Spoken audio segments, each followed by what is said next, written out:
Hello दोस्तों, स्वागत है आप सबका आपके अपने चैनल ट्रेंड मैनेजर अतुल में। दोस्तों, मैंने वीडियो सीरीज जो चालू की थी उसको बीच में समय नहीं मिल पाया, जिसकी वजह से वीडियो नहीं आया। और अभी आपको पता है आरआरबी एलपी के एग्ज़ाम हो चुके हैं और अब बचा हुआ है आने वाले एग्ज़ाम में आपका आरआरबी टेक्नीशियन और आरपीएफएसआई, ये सभी चीज़ें बची हुई हैं। और एनटीपीसी एग्ज़ाम तो अभी काफ़ी टाइम है, तब तक अपन काफ़ी चीज़ें तैयार कर लेंगे। तो चलिए बढ़ते हैं अपने वीडियो में आगे।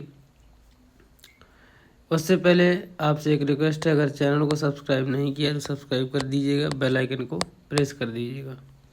देखिए, पहला क्वेश्चन है कि H2S2O7 में सल्फर की ऑक्सीकरण संख्या की गणना कीजिए। सल्फर की ऑक्सीकरण संख्या बताना है, तो इसका सही आंसर है 6।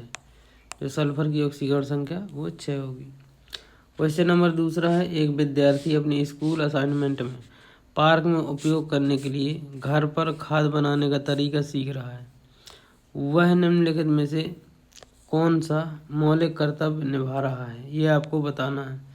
मौलिक कर्तव्य कौन सा निभा रहा है अगर पार्क में उपयोग करने के लिए घर पर खाद बनाने का तरीका सीख रहा है? तो यहाँ पर सही जवाब है दूसरा, प्राकृतिक पर्यावरण की रक्षा और संवर्धन करना। देखिए, पर्यावरण का जो उल्लेख है संविधान में 2 जगह हुआ है। एक तो अपने मौलिक कर्तव्य में 51 ए में 51 के ए में है मौलिक कर्तव्य, और दूसरा हुआ है आर्टिकल 48 में, जिसके तहत जो है पर्यावरण को परिभाषित किया गया है। क्वेश्चन नंबर तीसरा है, विमानपत्तन आर्थिक नियामक प्राधिकरण संशोधन अधिनियम 2021 में निम्नलिखित में से कौन सा संशोधन नहीं किया गया? तो यहाँ पर देखिए, पहला जो ऑप्शन है वो लिखा हुआ है कि एक प्रमुख हवाई अड्डा वह है जिसमें न्यूनतम 35 लाख यात्रियों का वार्षिक आवागमन होता है। मतलब जो प्रमुख हवाई अड्डा वह कहा जाएगा जहाँ पर 35 लाख जो यात्री है ना, वो वर्ष भर में एक साल में 1 ईयर में 35 लाख लोग का आवागमन होता है, उसे अपन कहेंगे क्या? प्रमुख हवाई अड्डा। ठीक है, तो ये आपको क्वेश्चन क्लियर हो गया। क्वेश्चन नंबर चौथा है, निम्नलिखित में से किस वर्ष में भारत ने पहली बार आईसीसी पुरुष क्रिकेट विश्व कप जीता? तो 1983 में पहली बार भारत ने आईसीसी पुरुष क्रिकेट विश्व कप जीता था। क्वेश्चन नंबर 5वां है, राइजोबियम, नाइट्रोसोमोनास और नाइट्रोबैक्टर जैसे सूक्ष्म जीवों का उपयोग कहाँ किया जाता है? इसका सही आंसर है नाइट्रोजन चक्र में। ठीक है, राइजोबियम, नाइट्रोसोमोनास और नाइट्रोबैक्टर, ये इन सूक्ष्म जीवों का प्रयोग नाइट्रोजन चक्र में, और ये सभी जो सूक्ष्म जीव हैं ये दलहनी फसलों जैसे अरहर, चना, इनकी जड़ों में सहजीवी के रूप में पाए जाते हैं। क्वेश्चन नंबर 6वां है, एक एथलीट द्वारा फेंका गया भाला निम्नलिखित किस प्रकार की गति दर्शाता है? तो ये देखिए, वक्रीय गति दर्शाता है। ठीक है, वक्री गति। और पथ कैसा बनाता है? तो प्रक्षेप पथ, इस टाइप से। ठीक है। क्वेश्चन नंबर 7वां, भारत ने हॉकी में ओलंपिक में अपनी शुरुआत किस वर्ष की थी? जो ओलंपिक में भारत कब शामिल हुआ? तो 1928 में शामिल हुआ था। क्वेश्चन नंबर 8वां है, शुद्ध निवेश क्या है? तो शुद्ध निवेश का अर्थ होता है सकल निवेश में से जब मूल ह्रास हटा दिया जाता है।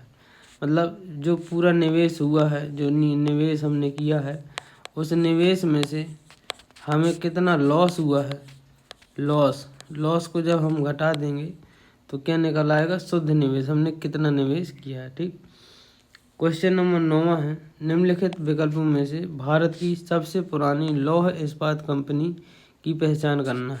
तो सबसे पुरानी लौह इस्पात कंपनी ऑप्शन से पता चल रहा है TISCO, Tata iron and steel company. ठीक। क्वेश्चन नंबर 10वां है, वे जीव जिनमें निश्चित केंद्रक या अंगक नहीं होते उन्हें किस जगत में वर्गीकृत किया जाता है? तो इसका सही आंसर है मोनेरा। मतलब जिसमें निश्चित केंद्रक या निश्चित अंग नहीं पाए जाते उन्हें मोनेरा जगत में वर्गीकृत किया जाता है। क्वेश्चन नंबर 11वां है, हेमिस उत्सव, जो हेमिस उत्सव है किस राज्य या प्रदेश में मनाया जाता है? तो हेमिस मनाया जाता है दोस्तों लद्दाख में। कहाँ? लद्दाख। ठीक है, याद रखना आपको।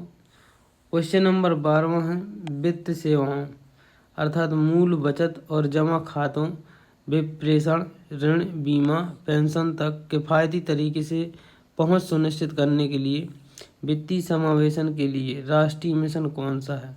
तो यहाँ पर देखिए 2016 में चालू की गई प्रधानमंत्री जन धन योजना। क्वेश्चन नंबर 13वां है, निम्नलिखित में से कौन सी एशिया की सबसे बड़ी कृत्रिम झील है?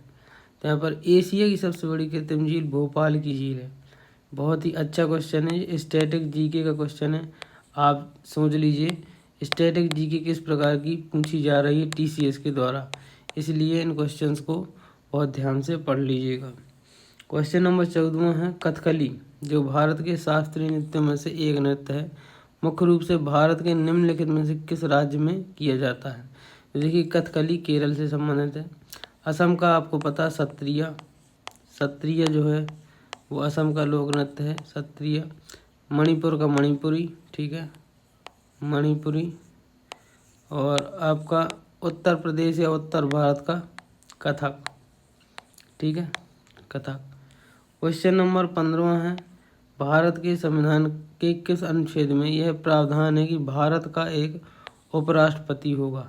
तो आर्टिकल 63 कहता है भारत का एक उपराष्ट्रपति होगा। जो आर्टिकल 61 है ये राष्ट्रपति के महाभियोग से संबंधित है, राष्ट्रपति का महाभियोग, ठीक, महाभियोग ऑफ राष्ट्रपति, ये आपको याद रखना है। क्वेश्चन नंबर 16वां है, निम्नलिखित में से कौन सा नाटक हर्षवर्धन द्वारा नहीं लिखा गया?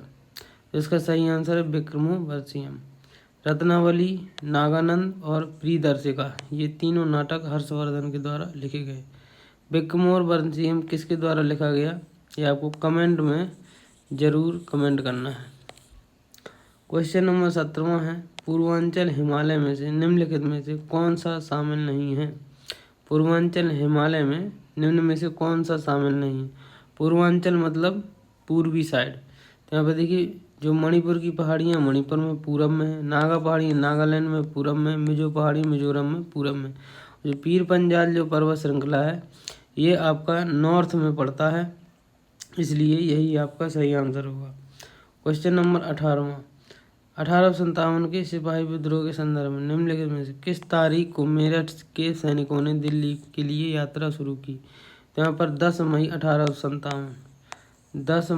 1857 को मेरठ से यात्रा शुरू की गई दिल्ली के लिए, जब 1857 की क्रांति शुरू हुई। क्वेश्चन नंबर 19वां है, वर्ष 2002 में जाकिर हुसैन किस पुरस्कार से सम्मानित होने वाले सबसे कम उम्र के ताल वादक बने?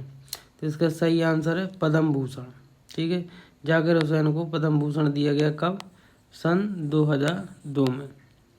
क्वेश्चन नंबर 20वां है, एलोरा का भव्य कैलाश मंदिर किस राष्ट्रकूट शासक के शासनकाल के दौरान बनवाया गया? तो इसका सही आंसर है कृष्ण प्रथम के दौरान जो एलोरा का भव्य कैलाश मंदिर है वो बनवाया गया था और कृष्ण प्रथम ये राष्ट्रकूट राजा थे। क्वेश्चन नंबर 21 है, हरित क्रांति प्रौद्योगिकी के परिणाम स्वरूप अनाज उत्पादन में वृद्धि हुई जिससे उत्पादन 1965 से 66 में 72.4 मिलियन टन से 1978 से 79 में कितना मिलियन टन हो गया? ये तो बहुत ही अजीब सा सवाल है, तो इसका सही आंसर 131.9।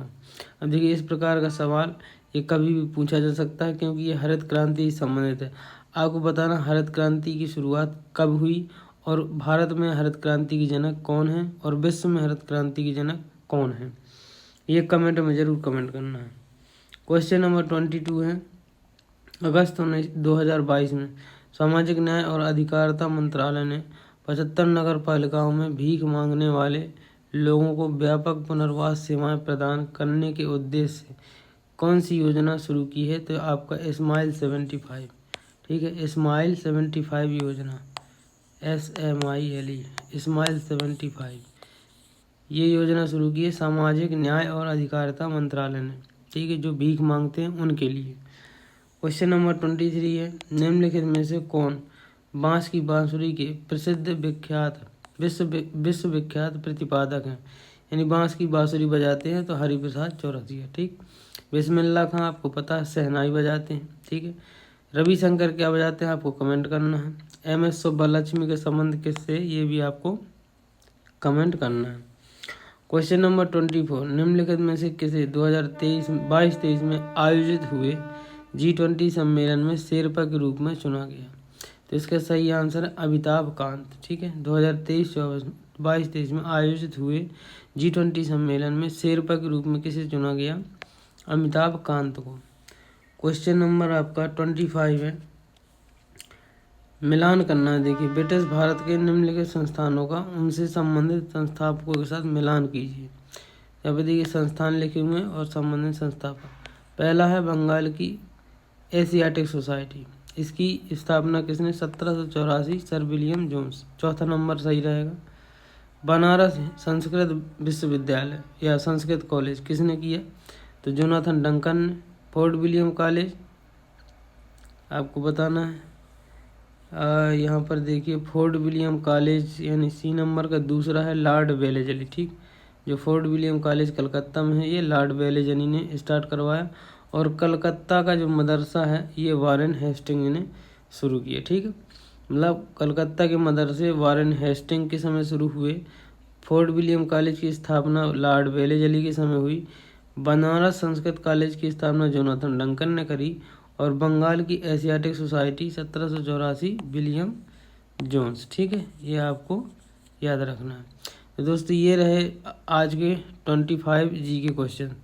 25 जी के क्वेश्चन अगर अच्छे लगे हों तो प्लीज़ चैनल को एक बार सब्सक्राइब जरूर कर दीजिए और बेल आइकन अभी तक प्रेस नहीं किया तो प्रेस कर लीजिए, दोस्तों में शेयर कर दीजिए। मिलते हैं नेक्स्ट वीडियो में, तब तक के लिए थैंक यू।